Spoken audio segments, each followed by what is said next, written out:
अच्छा, उसके बाद स्टीरियो आइसोमरिज्म पढ़ा, जिसकी दो टाइप्स थी।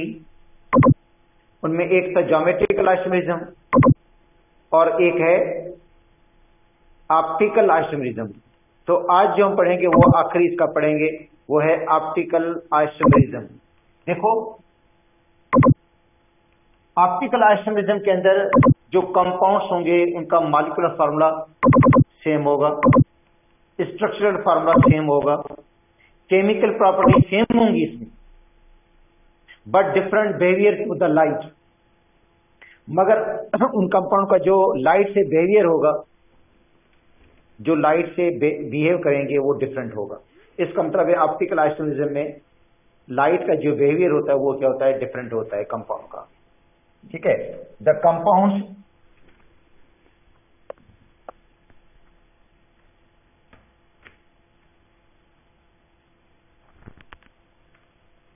which have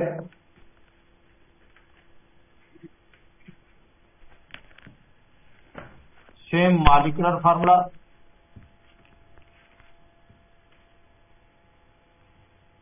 molecular formula same होगा, same structural formula,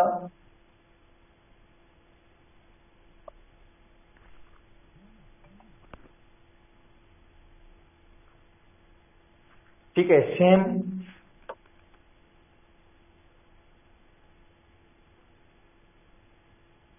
chemical and physical properties,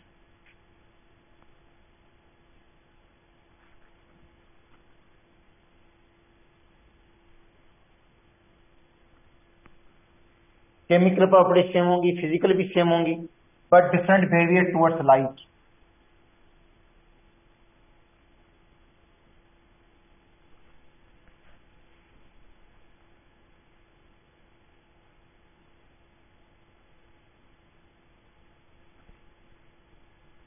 different behaviour towards light.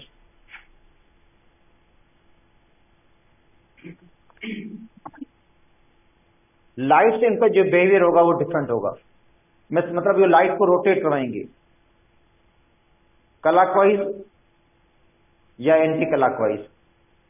ठीक है, जो कंपाउंड लाइट को, प्लेन पोलर लाइट को क्लॉकवाइज रोटेट करवाता है इसको हम कहते हैं डेक्स्ट्रो रोटेटरी, और जो कंपाउंड लाइट को एंटी क्लॉकवाइज रोटेट करवाएगा उसको हम कहेंगे लीवो rotatory.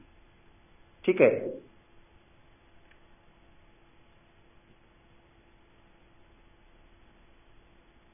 these compounds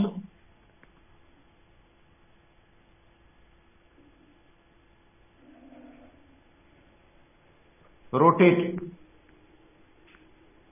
PPL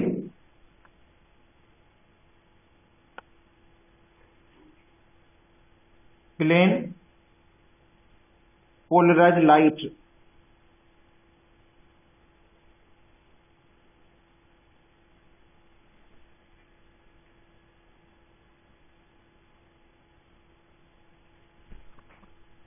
towards clockwise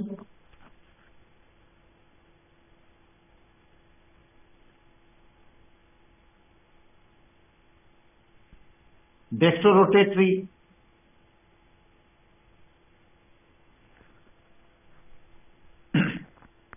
and anti-clockwise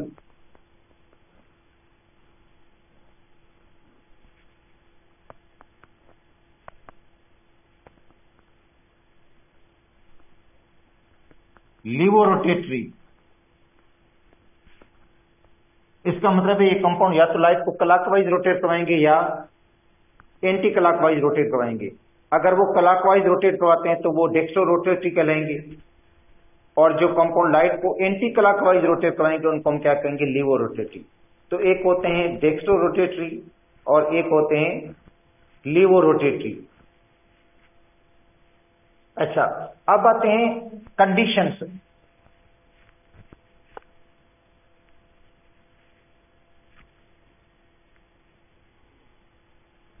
for optical activity,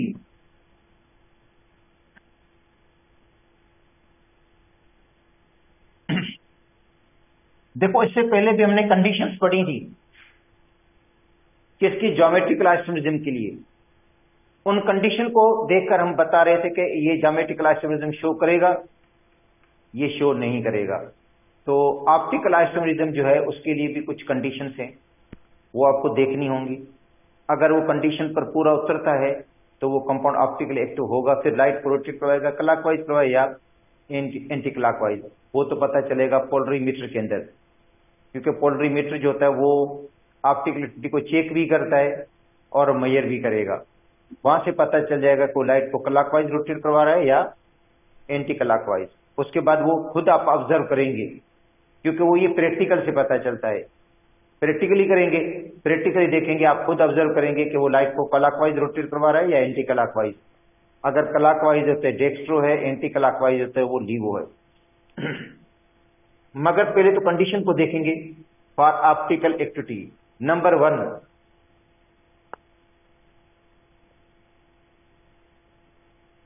carbon should B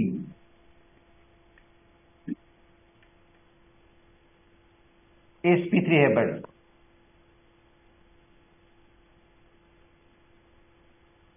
पहली कंडीशन ये कि कार्बन sp3 हैबिट हो उसके अंदर। जिस कंपाउंड में कार्बन sp3 हैबिट होना चाहिए, पहली कंडीशन। मगर कार्बन का sp3 हैबिट होना लाजमी नहीं है, दूसरी भी है। Carbon should B chiral.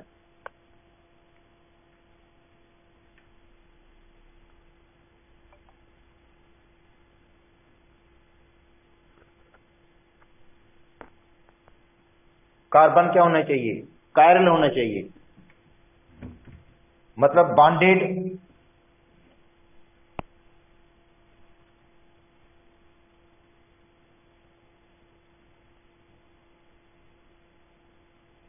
with 4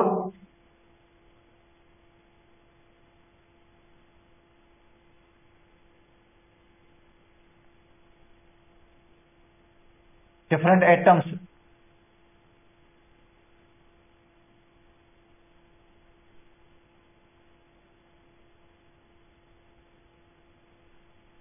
या ग्रुप ऑफ एटम्स। कार्बन जो है वो 4 डिफरेंट एटम के साथ बॉन्डेड हो, डिफरेंट एटम के साथ, ठीक है, जो एक जैसे ना हो। जैसे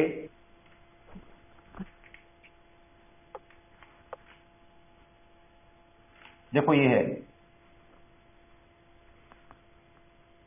यहां पे लगा हुआ है COOH,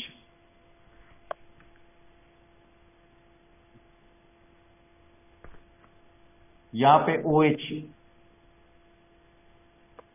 यहां पे H, इधर CH3। इसको देख ले आप, तो इसका मतलब है जो सेंट्रल वाला कार्बन है वो कायरल कार्बन है। 4 डिफरेंट ग्रुप लगे हुए हैं, 4 डिफरेंट ग्रुप लगे हुए हैं। COOH है, OH है, CH3 है, H है। अगर जिस कंपाउंड के अंदर इस तरह का कार्बन होगा, कायरल कार्बन होगा, असिमेट्रिक कार्बन होगा, डिसिमेट्रिक कार्बन होगा, ठीक है, तो वो ऑप्टिकल एक्टिविटी शो करेगा। मतलब क्योंकि 4 डिफरेंट एटम लगे हुए हैं, ठीक है, 4 डिफरेंट एटम लगे हुए हैं इसके अंदर, ठीक है। इसको मतलब ये कार्बन जो है वो कायरल कार्बन है, सेंट्रल कार्बन। और वो ऑप्टिकल, कभी कभी ऐसा होता है ये सिंपली क्वेश्चन पूछ लेते हैं कि इसके अंदर मतलब ऑप्टिकल एक्टिविटी शो करेगा या नहीं करेगा। तो हमें देखना होगा कि उसके अंदर अगर कायरल कार्बन है तो एक्टिविटी शो करेगा वो। अब देखो ये नहीं शो करेगा, सपोज करते हैं इसके ऊपर एक लगाओ OH ग्रुप, अच्छा दूसरा लगाओ CH3 ग्रुप, मगर 2 हाइड्रोजन लगी हो, तो ये कायरल कार्बन नहीं है, क्योंकि 2 एटम सेम लगे हुए हैं इसके ऊपर।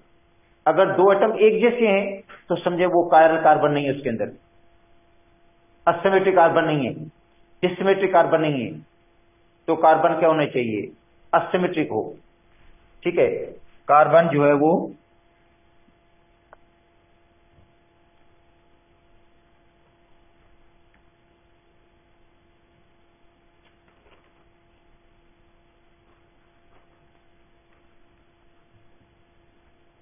असिमेट्रिक या डिसिमेट्रिक,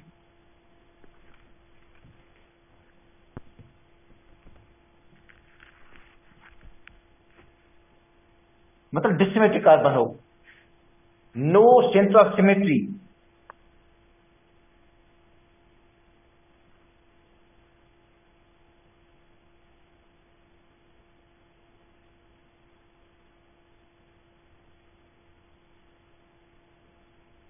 and no plane of symmetry.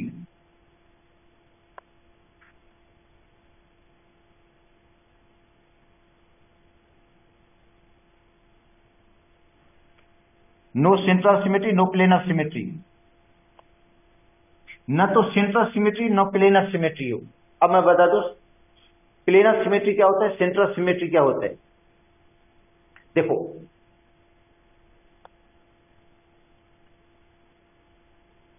अच्छा, ये कंपाउंड मैंने लिखा है, ये एक्चुअली है लैक्टिक एसिड।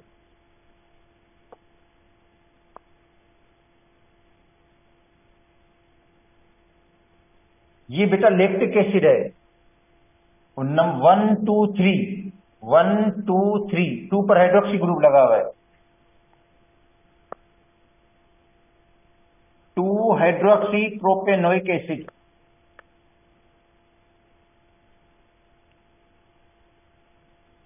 या इसको पढ़ते हैं अल्फा हाइड्रोक्सी, क्योंकि ये अल्फा कार्बन है। ये इसको यहां से नंबरिंग करते हैं ना, तो कॉमनली इसको हम क्या कहते हैं, अल्फा कार्बन कहते हैं, इसको हम कहते हैं बीटा कार्बन। तो अल्फा हाइड्रोक्सी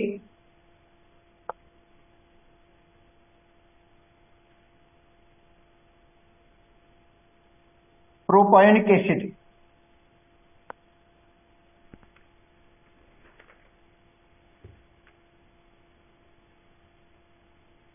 ठीक है, ये है।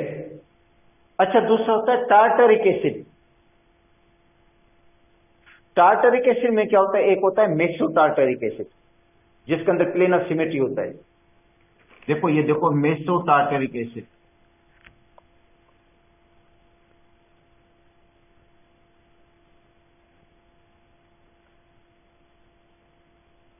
अच्छा मेसो टार्टरिक एसिड में असिमेट्रिक कार्बन है, फिर भी ऑप्टिकल रोटेट नहीं करेगा वो, ऑप्टिकल एक्टिव नहीं होगा वो, क्योंकि इसके अंदर प्लेन ऑफ सिमेट्री होगी। मतलब ऑप्टिकल उसमें जो कायरल कार्बन भी है, कायरल कार्बन के बावजूद वो ऑप्टिकल एक्टिव नहीं है। इसको देखिए,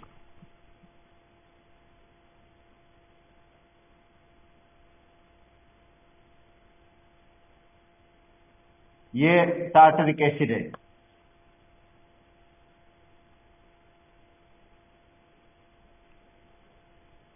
मेसो टार्टरिक एसिड। हालांकि इसके अंदर ऑप्टिकल सेंटर है, ये 2 ऑप्टिकल सेंटर हैं, 2 कायरल कार्बन है, 2 कायरल सेंटर है। ये इसका कायरल सेंटर है, देखो किस तरह, यहां पे OH ग्रुप लगा हुआ है, यहां पे लगा हुआ है COH ग्रुप, यहां पे लगा हुआ है H, यहां पे एक पूरा ग्रुप है, ये पूरा एक ग्रुप हो गया। तो 4 डिफरेंट ग्रुप हो गए ना भाई। देखो ना OH, फिर ऊपर लगा हुआ है COH, यहां पे लगा हुआ है H। अच्छा, और इस कार्बन के साथ एक पूरा ग्रुप बॉन्डेड है, तो कायरल कार्बन। इसको देखें, ये भी कायरल है, कैसे, इसके ऊपर लगा हुआ है एक OH, एक H, एक COH और एक पूरा ग्रुप, तो 2 कायरल सेंटर हो गए इसके अंदर, मगर फिर भी ऑप्टिकल एक्टिव नहीं है। पता क्यों, क्योंकि इसके अंदर प्लेन ऑफ सिमेट्री है।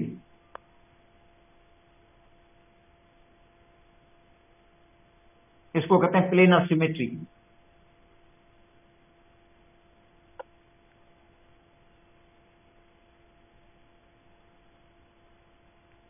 प्लेन ऑफ सिमेट्री का मतलब है जब 2 हिस्सों में काटेंगे दोनों से एक जैसे हो। अगर 2 हिस्सों में तकसीम करें दोनों से क्या हो, आइडेंटिकल हो, दोनों से क्या हो, आइडेंटिकल है ना, तो ये ऑप्टिकली क्या होगा, इनएक्टिव होगा। तो ये ऑप्टिकल इनएक्टिव है।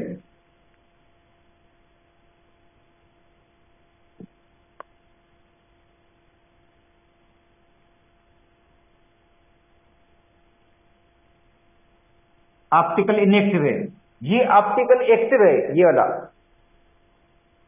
मतलब जिसके अंदर एक कायरल कार्बन है वो ऑप्टिकल एक्टिव समझें, जिनके अंदर दो कार्बन है वो लाजमी नहीं है ऑप्टिकल एक्टिव हो, लाजमी नहीं है, मतलब हो भी सकता है, ऐसी बात नहीं है, मगर अगर उसके अंदर प्लेनर सिमेट्री है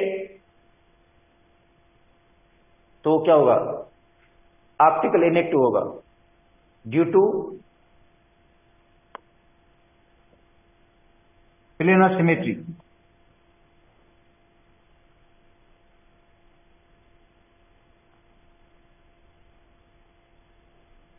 प्लेनर सिमेट्री की जैसे ऑप्टिकल इनएक्टिव हो गया। तो इसका मतलब ये कंडीशन जो आपको देख पढ़ा रहा हूं, कंडीशन से तो आपको पता चलेगा कि कौन सा कंपाउंड ऑप्टिकल इनएक्टिव है, कौन सा कंपाउंड ऑप्टिकल एक्टिव है। ठीक है, तो ऑप्टिकल एक्टिव जो होगा उसके अंदर कायरल कार्बन होगा, अगर कायरल सेंटर एक है तो 100% ऑप्टिकल एक्टिव होगा, अगर कायरल सेंटर दो है तो ऑप्टिकल एक्टिव हो सकता है, ऑप्टिकल एक्टिव हो सकता है, मेसो वाली कंडीशन ना हो, ये वाली कंडीशन ना हो, ये जो मेसो टार्टरिक एसिड मैंने लिखा है इस तरह की कंडीशन नहीं है तो वो ऑप्टिकल एक्टिव होगा। फिर लीवो या डेक्स्ट्रो हो वो तो पोलरीमीटर के अंदर पता चलेगा, मगर एक्टिव ऑप्टिकल एक्टिव होगा वो कंपाउंड, मगर ये ऑप्टिकल एक्टिव नहीं है, इसको कहते हैं मेसो टार्टरिक एसिड, ये ऑप्टिकल एक्टिव नहीं है। ठीक है, तो carbon should be asymmetric, dissymmetric, no centre of symmetry, उसके अंदर कोई सेंटर ऑफ सिमेट्री ना हो, नो कोई प्लेन ऑफ सिमेट्री ना हो, ये प्लेन ऑफ सिमेट्री इसके अंदर है, तो इसका मतलब ये ऑप्टिकल एक्टिव है, वो ऑप्टिकल एक्टिव नहीं है, ऑप्टिकल इनएक्टिव है। अच्छा, अब देखो ये तीन कंडीशंस हो गई, अब इस पे आते हैं, इसको देखें, यह है अमाइनो एसिड,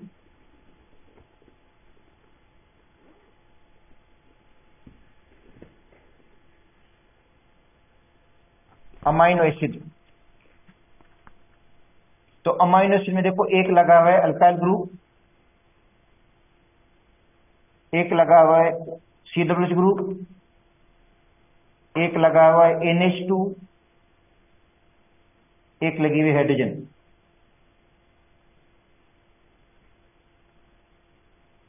अगर ऐसा आपको फार्मूला देकर पूछें कि भाई आप बताओ ये ऑप्टिकल एक्टिव है या नहीं है, तो क्या कहेंगे आप लोग, ऑप्टिकल एक्टिव होगा। क्यों? क्योंकि इसके अंदर 4 डिफरेंट ग्रुप लगे हुए हैं इस कार्बन के ऊपर, ये कार्बन जो है ना सेंट्रल कार्बन, ये क्या है, कायरल कार्बन है, असिमेट्रिक कार्बन है, एक लगा हुआ है CH ग्रुप, दूसरा लगा हुआ है अल्काइल ग्रुप, अल्काइल ग्रुप में भी मिथाइल भी हो जाए, मिथाइल भी हो जाए, एलिनाइन जिसको कहते हैं, अगर दोनों हाइड्रोजन लगी हुई है फिर नहीं होगा,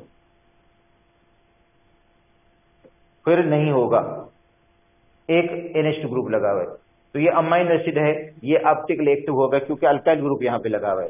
ठीक है, डिफरेंट ग्रुप लगा हुआ है, तो 4 इसके अंदर डिफरेंट ग्रुप लगे हुए, तो इसका मतलब है ऑप्टिकल एक्टिव होगा ये, इसके अंदर कायरल कार्बन है। हाँ, अब ऑप्टिकल एक्टिविटी को आप मेजर कैसे करेंगे, किस तरह मेजर करेंगे आप ऑप्टिकल एक्टिविटी को, तो देखो आम जो लाइट होती है, जैसे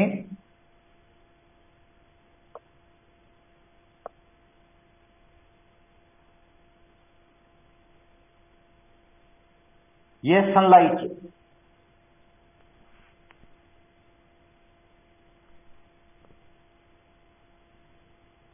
ठीक है,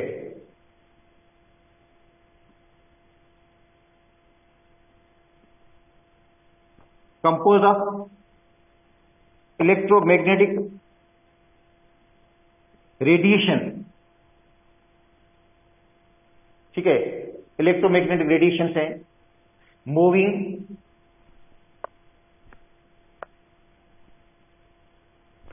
इन ऑल डायरेक्शन,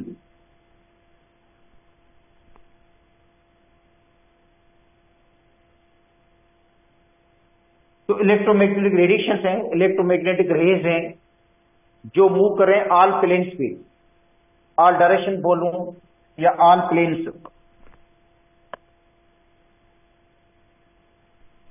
देखो जो सनलाइट है इलेक्ट्रोमैग्नेटिक रेज की बनी हुई है, जिसमें इलेक्ट्रोमैग्नेटिक रेडिएशंस हैं जो मूव कर रहे हैं ऑल प्लेन्स में, ऑल प्लेन्स में।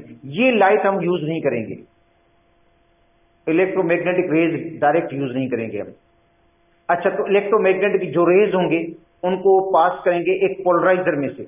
ये इलेक्ट्रोमैग्नेटिक रेज हैं या सनलाइट है, ये पास होगी किस में से? पोलराइजर में से पास होगी।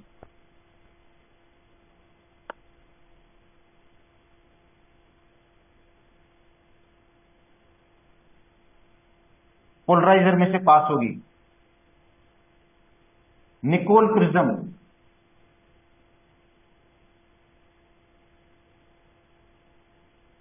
ये पोलराइजर है, निकोल प्रिज्म में से पास होगी, जो बनी हुई है किसकी?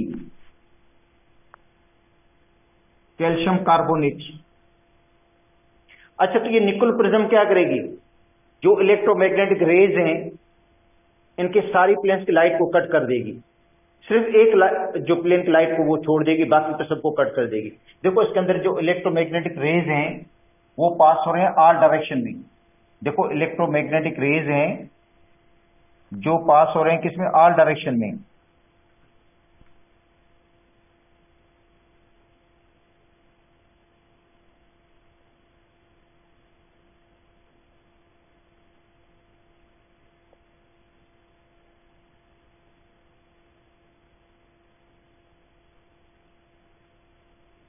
इलेक्ट्रोमैग्नेटिक रेज हैं जो पास हो रहे हैं ऑल डायरेक्शन में, तो वो क्या करेगी?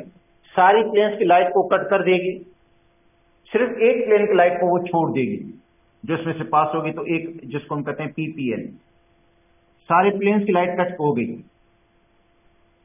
सारे प्लेन्स की लाइट को उसने क्या कर दिया? कट कर दिया, कैंसिल कर दिया, सिर्फ एक प्लेन की लाइट को छोड़ देगी जिसको हम कहते हैं PPL. PPL plane polarise light. ये प्लेन पोलराइज जो लाइट होगी ये पास होगी किसमें से? पोलरीमीटर में से।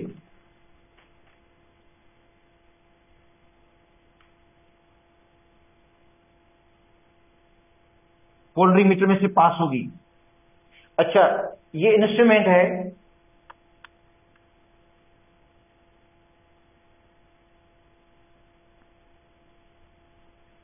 which measure optical activity।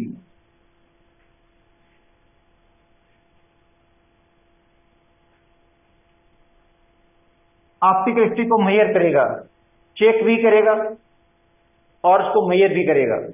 Optical activity को चेक करेगा कि कंपाउंड ऑप्टिकल एक्टिव है या नहीं है, और उसको मेजर भी करेगा तो इसकी ऑप्टिकल एक्टिविटी कितनी है, लाइट को कितना रोटेट करवा सकता है ये।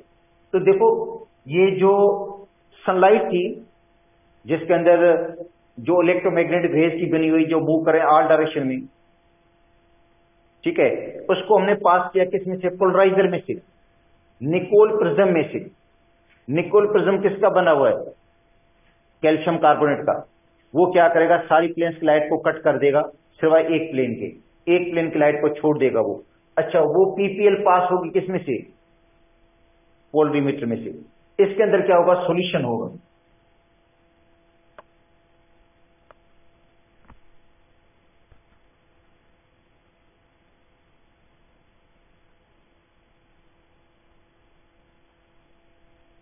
अब कंपाउंड जिसकी ऑप्टिकल एक्टिविटी चेक करना चाहते हैं, सपोज कहते हैं इसके अंदर आपने टार्टरिक एसिड का सॉल्यूशन है, ग्लूकोज का सॉल्यूशन है, फ्रक्टोज का सॉल्यूशन है, या लैक्टिक एसिड का सॉल्यूशन है, तो ये लाइट पास होगी इसी सॉल्यूशन में से।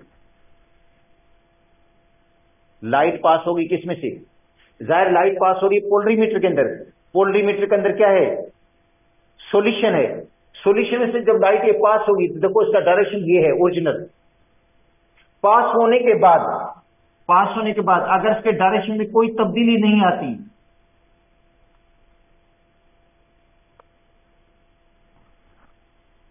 अगर इसके डायरेक्शन में कोई तब्दीली, देखो ये इसका डायरेक्शन ये था, पास होने के बाद भी इसका डायरेक्शन में कोई तब्दीली नहीं आई, तो आप कहेंगे ऑप्टिकल इनएक्टिव है।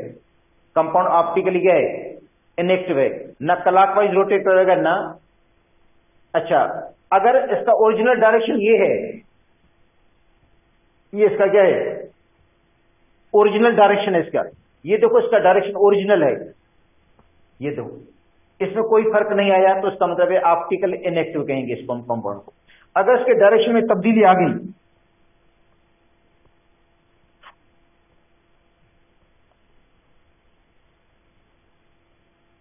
अगर इसके डायरेक्शन में क्या आ गई, तब्दीली आ गई क्लॉकवाइज, अगर ये रोटेट कर रहा है क्लॉकवाइज, तो इसको कहेंगे डेक्स्ट्रो रोटेटरी, कि ये कंपाउंड जो होगा डेक्स्ट्रो रोटेटरी है, क्योंकि इसने लाइट को, इसका ओरिजिनल डायरेक्शन ये था, ये इसका ओरिजिनल डायरेक्शन है, ये रेड कलर वाला डायरेक्शन क्या हो गया, चेंज हो गया, मतलब जो ओरिजिनल डायरेक्शन था पीपीएल का वो ये है, मगर सॉल्यूशन में पास होने के बाद उसके डायरेक्शन में क्या आ गई, तब्दीली आ गई है, और वो लाइट क्लॉकवाइज रोटेट कर रही है, उसका डायरेक्शन चेंज हो गया, तो इसको हम कहेंगे डेक्स्ट्रो रोटेटरी। क्या कहेंगे, डेक्स्ट्रो रोटेटरी कहेंगे, क्योंकि क्लॉकवाइज रोटेट करवा रहा है लाइट को। अगर डायरेक्शन इसका देखो ये क्लॉकवाइज है, ये इसका डायरेक्शन क्या है, क्लॉकवाइज, अगर इसका डायरेक्शन एंटी क्लॉकवाइज है, तब डायरेक्शन मैं चेंज कर रहा हूं,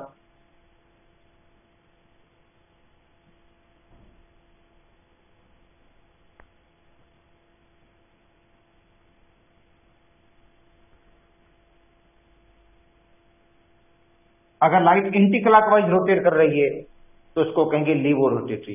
तो इसका मतलब है जब पीपीएल को, प्लेन पोलराइज लाइट को आप पास करेंगे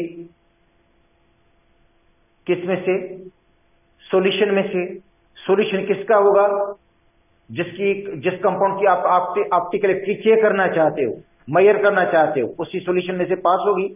पास होने के बाद पीपीएल के डायरेक्शन में देखो क्या तब्दीली आती है, उसको ऑब्जर्व खुद करेंगे आप प्रैक्टिकली, यहां पे ऑब्जर्व खुद करेंगे, यहां पे खुद आप देखेंगे, पोलरीमीटर में से इसको देखेंगे लाइट के रोटेशन को, कि लाइट का रोटेशन जो है वो क्लॉकवाइज है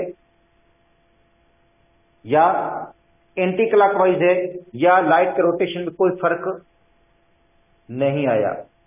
ठीक है, तो इसका मतलब है अगर क्लॉकवाइज रोटेशन है तो डेक्स्ट्रो रोटेटरी, एंटी क्लॉकवाइज है तो लीवो रोटेटरी होगा।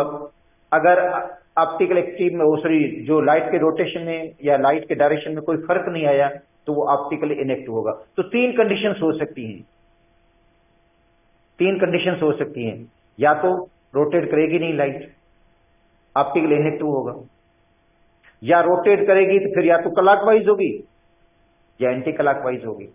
तो क्लॉकवाइज है तो इसको हम कहते हैं डेक्स्ट्रो रोटेटरी, एंटी क्लॉकवाइज है तो लीवो रोटेटरी। अगर ऑप्टिकल इनएक्टिव है, सपोज करते लाइट को रोटेट नहीं करता तो ऑप्टिकल इनएक्टिव होगा, अगर ऑप्टिकल एक्टिव है तो क्लॉकवाइज होगा। अच्छा, जो ऑप्टिकल एक्टिव होते हैं उनके सपोज करते हैं दो आइसोमर्स होंगे, ऑप्टिकल एक्टिव कंपाउंड का आइसोमर्स दो होते हैं, एक उसका डेक्स्ट्रो होता है, दूसरा क्या होता है, लीवो होगा। उन पेयर्स को हम कहेंगे इनएंशियोमर्स। ठीक है, देखो ऑप्टिकल जो एक्टिव कंपाउंड्स होते हैं इसके दो, अच्छा दूसरा ये होता है, इसमें देखें आपको बता देता हूं, सपोज करते हैं ये कंपाउंड हमने लिया है, यहां पे है OH और यहां पे है COOH, यहां पे H, यहां पे CH3। तो आपको पता है यह है lactic acid,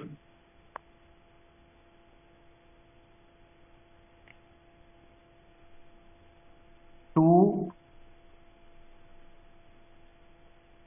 hydroxy propanoic acid,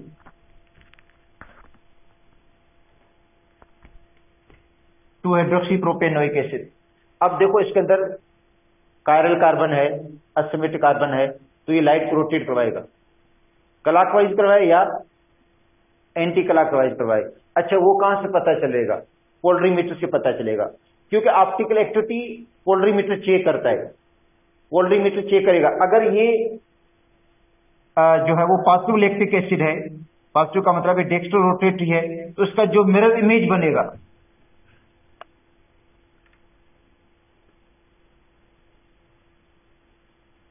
देखो इसका जो मिरर इमेज बनेगा, मिरर में इमेज,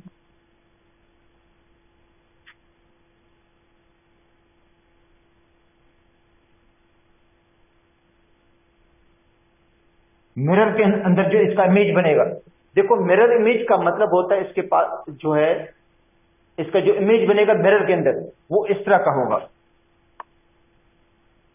यहां पे OH होगा, यहां पे CH3 होगा।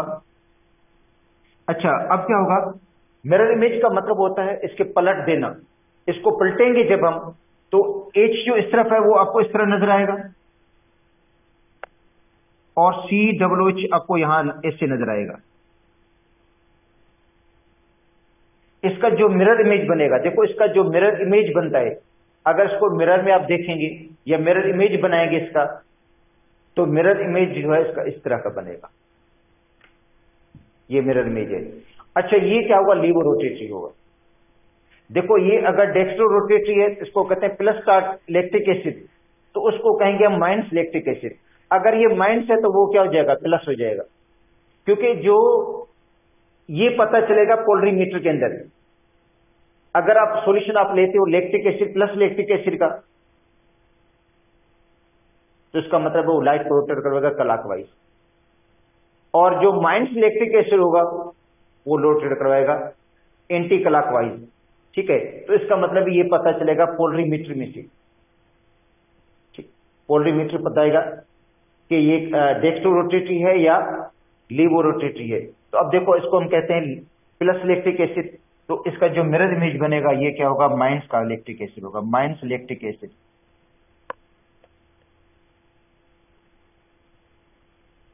ठीक है, ये लाइट को एंटी क्लॉकवाइज रोटेट करवाएगा, इसका जो मिरर इमेज होगा ये एंटी क्लॉकवाइज रोटेट करवाएगा।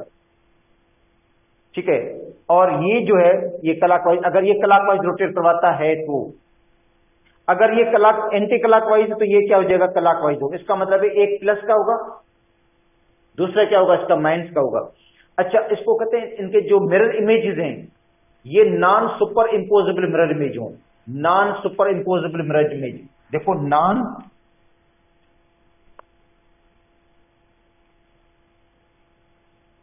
Super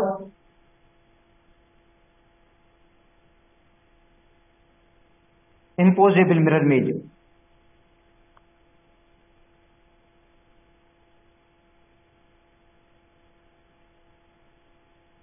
non super imposable mirror image का मतलब होता है अगर ये इसको उठाकर, सुन ले इधर, उसको इसको उठाकर मैं इसके ऊपर रख दूं तो पूरा छुपेगा नहीं। देखो एक होता है super imposable mirror image, super imposable mirror image का मतलब है, सुपर इंपोजेबल मिरर इमेज ये है, सपोज करते हैं जिस तरह ये मीथेन है,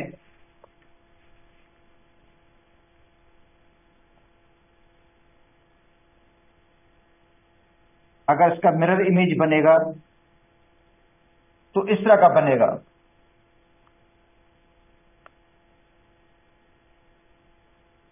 अगर इस मीथेन को मैं इसको उठाकर इसके ऊपर रखूं तो पूरा छुप जाएगा, क्योंकि सी के अंदर छुप जाएगा और बाकी जो रिमेनिंग एच है वो एच के अंदर छुप जाएंगे। इसको कहते हैं super imposable mirror image, super imposable mirror image. तो ये क्या होगा, सुपर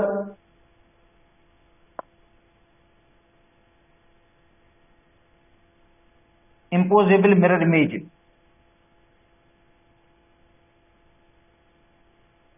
अच्छा ये ऑप्टिकली इनएक्टिव होगा, ये क्या होगा, ऑप्टिकल इनएक्टिव होगा।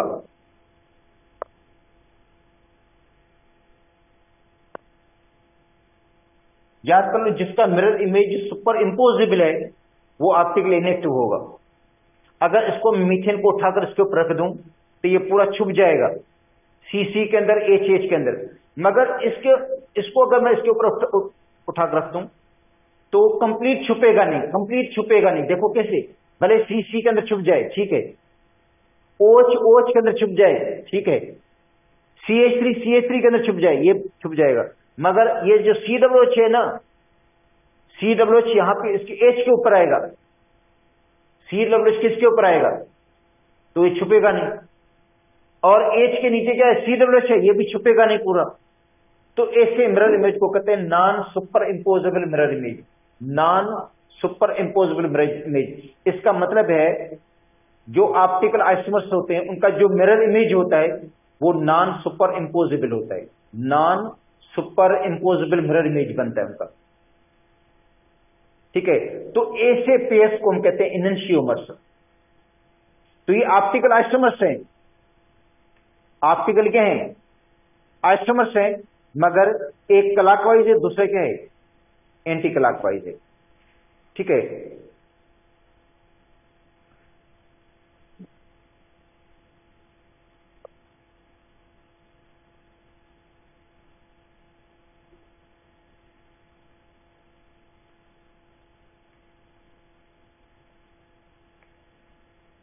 ए पेयर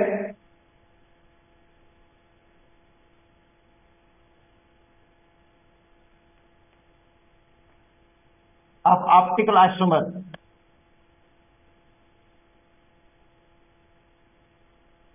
पेयर है किसका,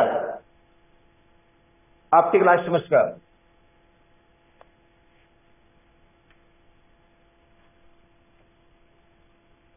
which are non super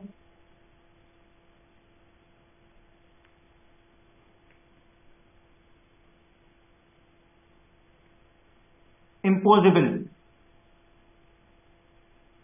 mirror image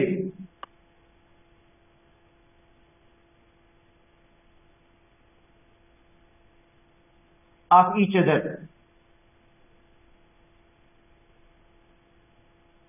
देखो पेयर हो किसका, ऑप्टिकल आइसोमर्स का, जो क्या हो, non super imposable mirror image हो। तो देखो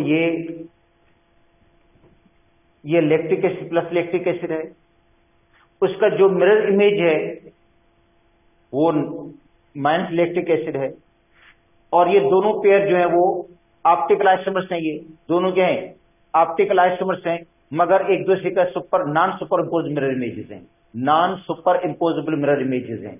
तो ऐसे पेयर्स को हम क्या कहेंगे, इनैंशियोमर्स कहते हैं, इनैंशियोमर, ठीक है। ये जो पेयर का क्या कहलाएगा, इनैंशियोमर कहलाएगा, ठीक है। तो आज टाइम कंप्लीट हो गया है, ठीक है। इंशाल्लाह कल इसको मजीद कंटिन्यू कर लेंगे, मजीद पढ़ लेंगे। अब टाइम जो हो गया वो फिजिक्स का टाइम है, और उसके बाद बायो वाली जो टीचर हैं वो कह रहे थे कि मुझे थोड़ा कुछ एक्स्ट्रा टाइम चाहिए, क्योंकि इसका सिलेबस जो है वो 12 तारीख के हवाले से थोड़ा रहता है, ठीक है। तो वो आज कुछ ज्यादा टाइम लेंगे, बाकी ये कल आपको मैं दोबारा पढ़ा दूंगा।